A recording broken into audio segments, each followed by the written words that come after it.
네, 오늘은 6월 27일 월요일입니다. 본문은 시편 83편 1절에서 18절이고요. 제목은 침묵하실 때 성도가 할 일.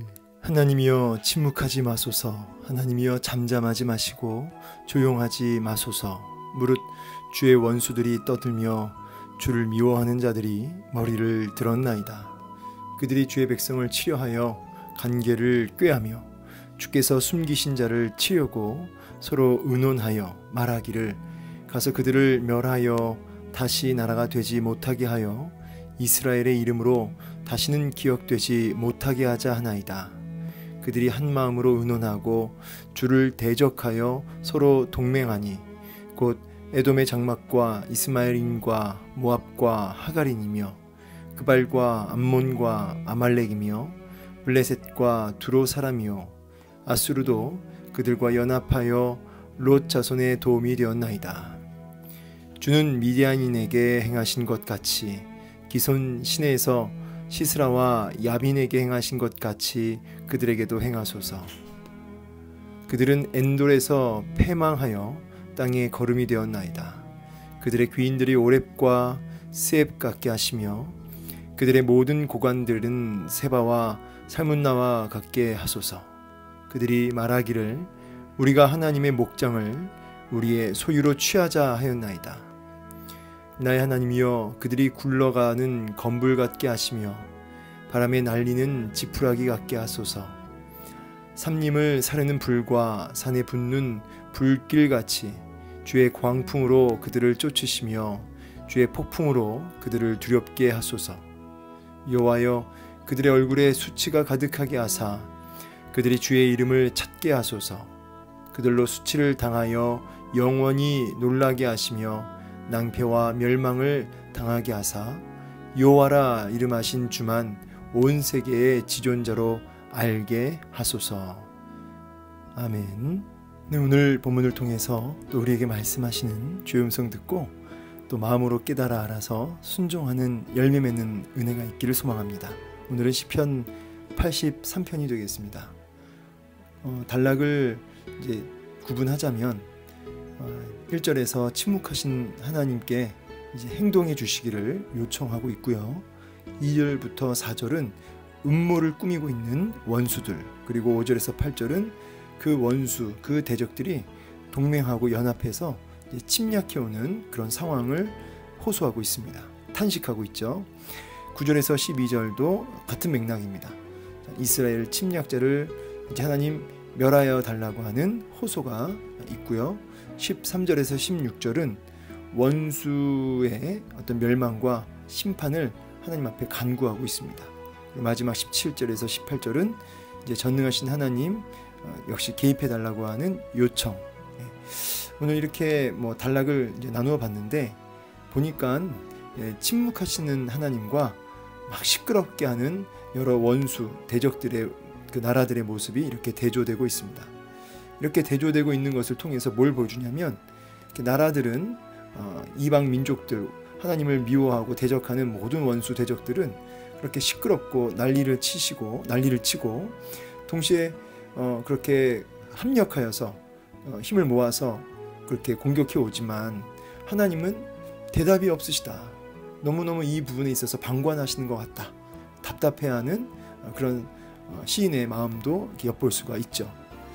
자, 이러한 그 탄식, 원수들의 그런 동맹과 위협, 이런 위기 상황에 대한 하나님을 향하여 이렇게 탄식하고 있습니다. 그리고 이렇게 탄식하는 것에서 끝나는 것이 아니라 이제 주권자 되신 하나님 앞에 개입하여 달라고 하는, 심판해 달라고 하는 호소가 본문에 담겨져 있죠.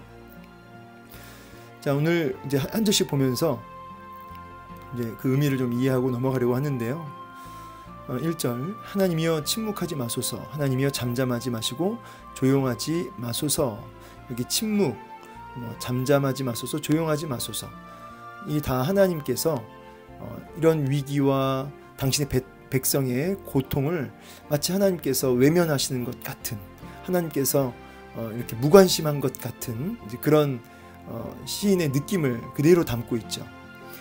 근데 사실은 이제 이 시편 83편의 시인만 그런 게 아니라 성경에 사실 많은 곳곳에 많은 부분에 이러한 고백들이 담겨져 있고, 또 욥이나 뭐 사실은 고난받은 주의 종들은 다 이런 시간들을 보냈음을 보게 됩니다. 하나님께서 외면하고 계신 것 같은, 그래서 너무너무 답답하고, 하나님 지금 보고 계시냐고, 하나님 듣고 계시냐고, 하나님 살아 계시고 또 능력 있으시면 이 시간 외면하지 마시고 방관만 하지 마시고 좀 뭐라고 말씀 좀 해보시라고 하는 그런 답답한 마음에 호소하는 그런 믿음의 선배들의 글들이 있죠. 사실은 뭐 성경 밖으로 오늘 우리 삶 속에서도 악인의 형통, 악인은 잘 되고 또 믿음의 사람들은 고난받고 그 어려움 당하고 억울하고 마치 하나님의 공의는 없는 것 같고, 이런 참 기가 막히고 답답한 상황 속에서도 하나님은 그 어떤 액션도 취하지 않고 그냥 그저 지켜만 보시는 것만 같은 그런 답답한 마음이 우리들의 삶 속에도 여러분 있지 않습니까?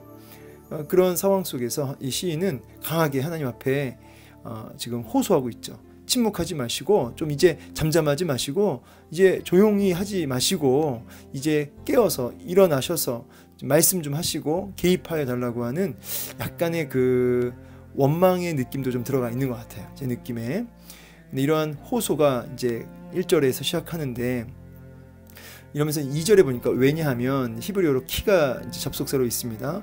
왜냐하면 그렇게 하나님 조용하지 마셔야 되는 것은 지금 원수들이 떠들고 있습니다. 주를 미워하는 자들이 지금 머리를 들었습니다 라고 그 이유를 얘기하고 있습니다. 여기 이제 원수들이라고 하는 것은 이제 이스라엘 백성들을 괴롭히는 인접한 그런 지금 오늘 본문에만 보면은 한 10개 나라를 종족을 지금 가리키고 있는데, 뭐 굳이 여기 10개 종족을 뭐 이제 포함해서 이제 이 원수들이라고 하는 것은 이제 이스라엘 백성들을 공격하는 모든 그 이방 민족들을 가리키겠죠, 1차적으로. 그리고 이제 영적으로는 어둠의 권세들도 다 이 원수 안에 포함되겠습니다. 이런 원수들이 하나님을 대적하는 모든 그 대적의 세력들이 떠들고 있다. 이제 기고만장해서 그렇게 지금 거세게 달려들고 있고, 마치 이렇게 파도치는 소리 있죠? 시끄럽게 파도치는 소리처럼 그렇게 일제히 공격해 들어오고 있는 이런 상황을 고백하고 있는 것이죠.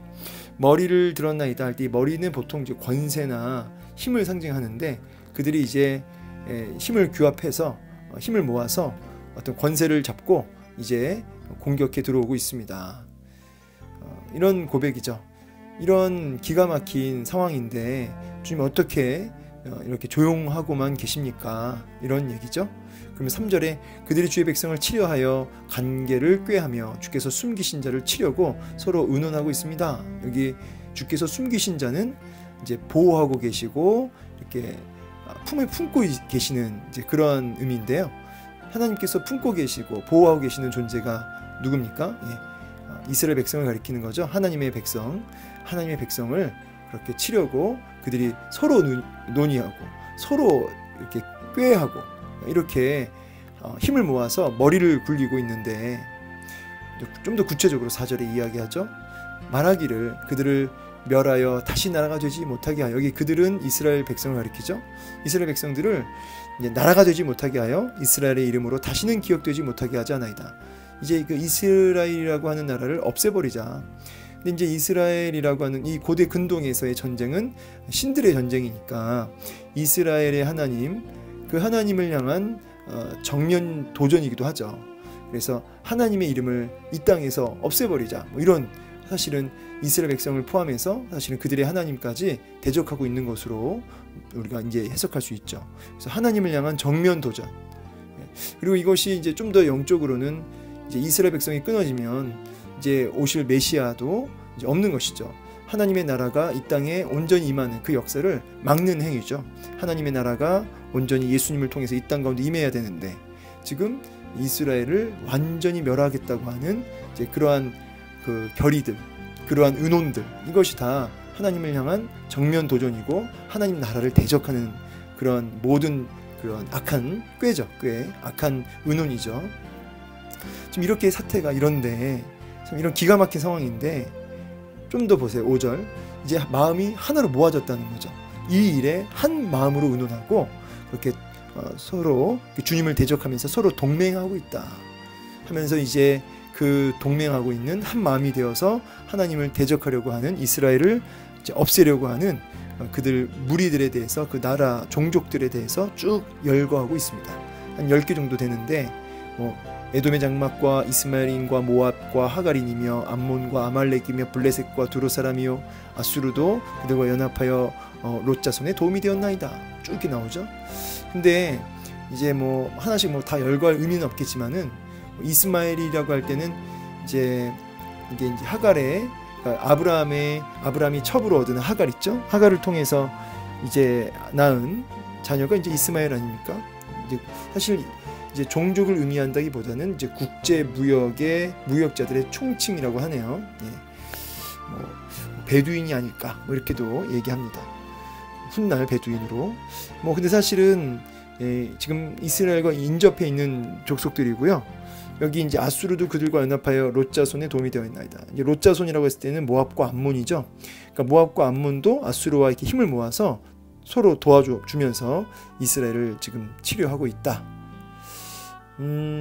이제 사실은 이제 이렇게 실제로 동맹하고 연합해서 역사적으로 이렇게 이 이스라엘 인접 지역이 이렇게 서로 연합하고 힘을 규합해서 실제로 이스라엘을 치는, 공격하는 그런 역사적 사건이 있었느냐, 이제 그거는 사실은 잘 모르겠습니다. 근데 이제 영적으로 해석을 했을 때는 이제 이스라엘에 인접해 있는 여러 민족들이 마치 한 마음으로 공격해 들어오듯이 이스라엘이 사방에 우겨싸임을 당해서 지금 공격을 받고 있고 어려움을 당하고 있습니다라고 하는 그런 고백을 하고 있는 것은 분명하죠.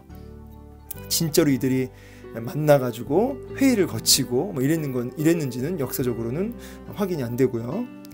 자, 이러한 기가 막힌 환경과 위기와 정말 아무것도 보이지 않는 사방이 벽인 이런 상황 속에서 시인이 이것을 어떻게 타개하는지, 어떻게 이것을 넘어가는지 볼까요? 그것이 이제 9절부터 나옵니다. 참 중요한데, 주는 미디안인에게 행하신 것 같이 기손시내에서 시스라와 야빈에게 행하신 것 같이 그들에게도 행하소서 하면서 이제 9절과 이제 10절, 11절 이게 지금 다 같은 맥락인데요. 지금 하나님께서 과거 그 사사 시대에 기드온을 통해서 그 미디안 족속을 이제 멸하셨죠. 이제 특히 이제 시스라와 이제 군대 장관 시스라, 그다음에 뭐 가나안 왕 야빈, 이제 그들을 하나님이 이제 물리치시고, 이거는 이제 드보라와 발락, 그 사사기 4장에 나오는 사건 아닙니까? 드보라와 여선지자 드보라와 바락이 이제 시스라와 야빈을 이제 물리치는 그런 사건들. 그리고 이제 미디안 같은 경우는 신명기도 이제 뭐 이렇게 출애굽하고 나서도 미디안을 이제 대적하는, 이제 물리치는 그런 역사적 사건도 있고, 또 구체적으로는 이제 사사 기드온 때에 미디안 족속을 이렇게 철저하게 이기는, 대적하여 이기는 이제 그런 사건이 있습니다. 기드온의 300용사. 여기 이제 엔돌에서 패망하여 땅에 거름이 되었나이다. 이것도 이제 사사기에 나오는 그 맥락에서 그 엔돌이라고 하는 지역에서 또 승리했던 이야기들. 그리고 오렙과 셉, 이것도 이제 다 기드온이 그 이제 물리친 그 방백들 아닙니까? 오렙, 셉, 뭐 세바와 살문나도 그 이제 왕이잖아요. 그래서 이제 기드온이 다 물리친 미디안 족속들의 왕들, 또 방백들, 이제 그들을 이제 언급하는 거죠. 지금 시인이. 그래서 하나님, 불가능한 전쟁에서 정말 너무너무 열악한 싸움에서 하나님께서 친히 개입하셔서 그렇게 그 대적들을 철저하게 멸하시고, 여러분 300명의 군사로 어떻게 그 큰 대군들을 이겼냐 이 말이에요. 근데 하나님께서 그렇게 그 강력한 족속들을 다 멸하신 그 일, 하나님 난 기억하고 있습니다. 그 역사적 사건을 붙들고 그 약속의 말씀을 붙들고 그와 같은 일이 있게 하소서라고 지금 그 말씀을 언급하면서 하나님 앞에 간구하고 있는 거죠. 그러면서 이제 12절 다시 이제 상황으로 돌아오면서 그 대적들이, 그 하나님을 대적하는 그 여러 나라들이 말하기를 우리가 하나님의 목장을 우리의 소유로 취하자 했나이다. 하나님의 목장은 이제 하나님이 기르시는 양들이니까 이스라엘 백성을 가리키죠. 그들이 이제 이스라엘 백성들을 자신들의 소유물로 삼으려고 합니다.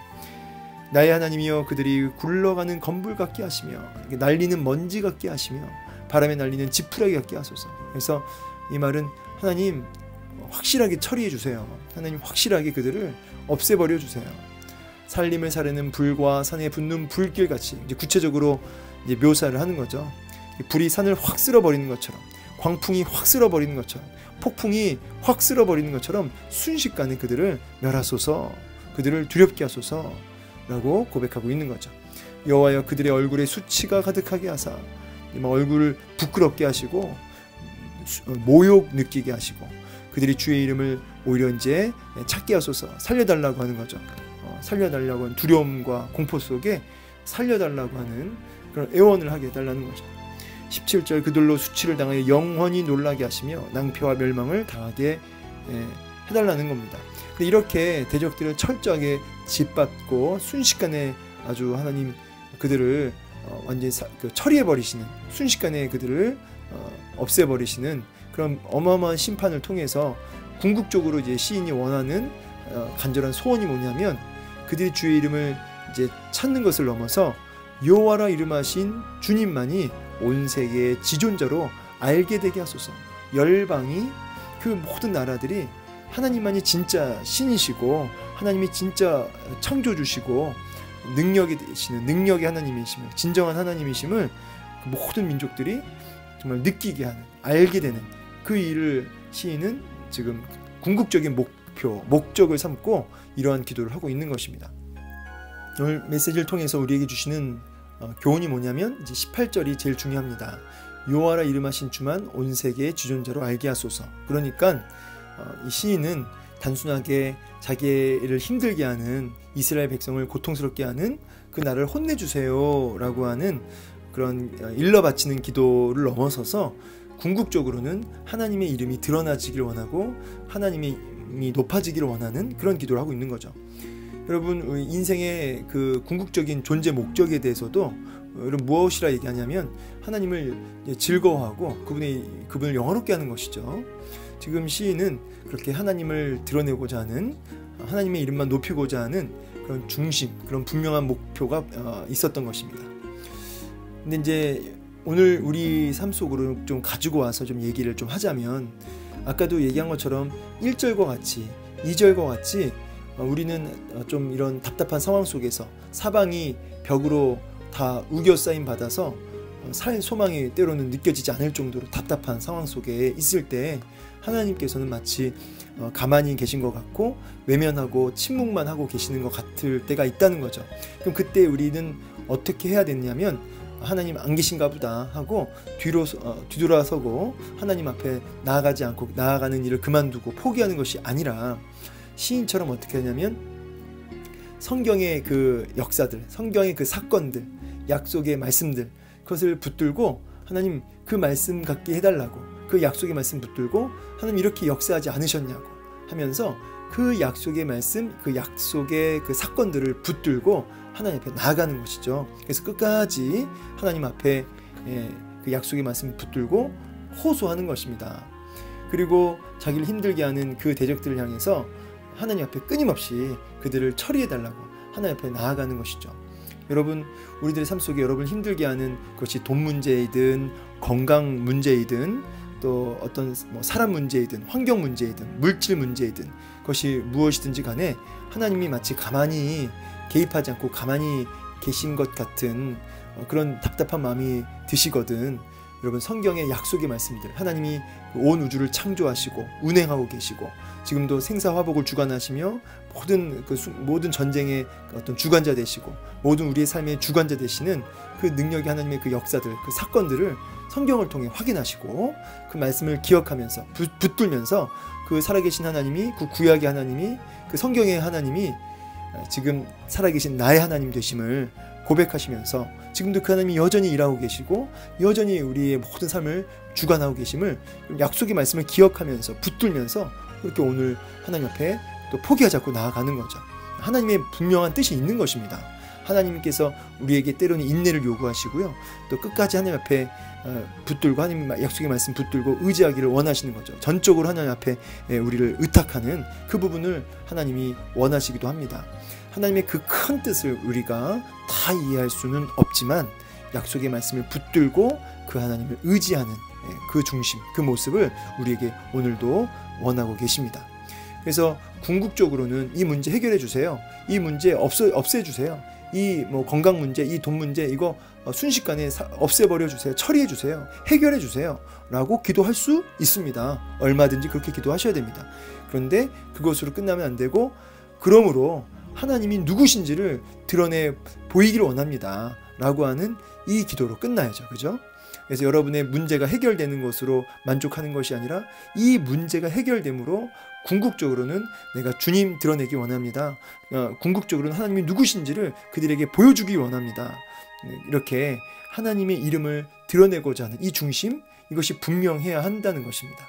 오늘도 여러분 삶 속에 있는 여러 가지 문제들 앞에서 낙심하고 주저앉고 그렇게 세상 방법 쫓아가지 마시고 약속의 말씀을 붙들고 성경의 그 살아계신 하나님의 그 모든 그 행적들을 기억하면서 하나님 지금도 살아계신 그 하나님께서 동일하게 개입해달라고 하나님 앞에 끊임없이 호소하시고 이 문제 해결해달라고 매달리시는 은혜가 있기를 원해요. 고쳐주십시오. 해결해 주십시오. 그리고 이 일을 통해서 하나님 드러내는 저의 삶이 되게 하옵소서라고 하는 그런 하나님의 이름을 드러내는 그런 고백과 또 그러한 삶이 오늘 저와 여러분 삶 가운데 있어지기를 주의 이름으로 축복합니다. 감사합니다.